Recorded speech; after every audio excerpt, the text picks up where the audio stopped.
Hear me, O king. As the Lord lives, there will be no rain except at my word. Imagine believing for a miracle, while everything around you stays stubbornly the same. No sign, no progress, no hope in sight.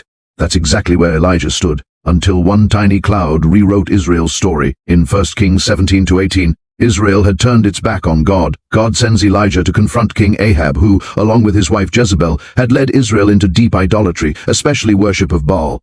They worshipped Baal, the so-called god of storms and rain. Elijah walks into King Ahab's palace and declares, "There will be no rain." And instantly, the heavens shut. This was God's judgment on Israel. For 3.5 years, the land groaned under drought. The streams dried, the people cried, Baal was silent.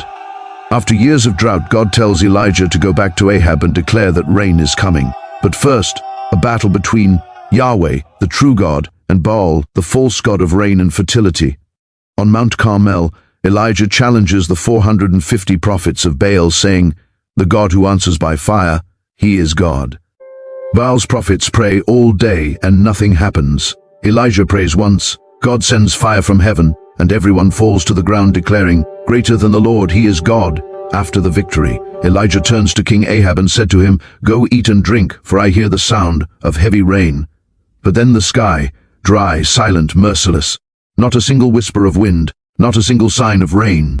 Elijah stood on the ridge of Mount Carmel, dropped to his knees, head bowed, face to the ground in deep prayers. Elijah prayed and sent his servant to look for a sign. Any sign. The servant looks and sees nothing. And on the 7th time, something changed. Servant whisper, there it is, a tiny cloud, small as a man's hand. Dark clouds gather rapidly. Wind begins to howl, lightning flashes, then rain pours violently over the land. The heavens that resisted for years finally opened. The drought ends. The nation is healed and turns back to the one true God. And here is the twist. Elijah prayed 7 times, not because God didn't hear, but because faith must sometimes be persistent. Persistent faith isn't about what we see, it's about who we trust. Maybe your life feels a bit like Elijah's hillside. Maybe you've been praying, waiting, hoping. And every time you look to the horizon, it feels like the servant's report. There is nothing, no change, no progress, no sign of the thing you're believing for. Elijah didn't stop because the sky was silent. He didn't quit because the servant kept coming back with bad news. He kept praying because deep inside he knew, if God said it, he will do it. So I ask you today, have you looked the 7th time? How many blessings have we walked away from because we stopped praying one moment too soon? Don't give up.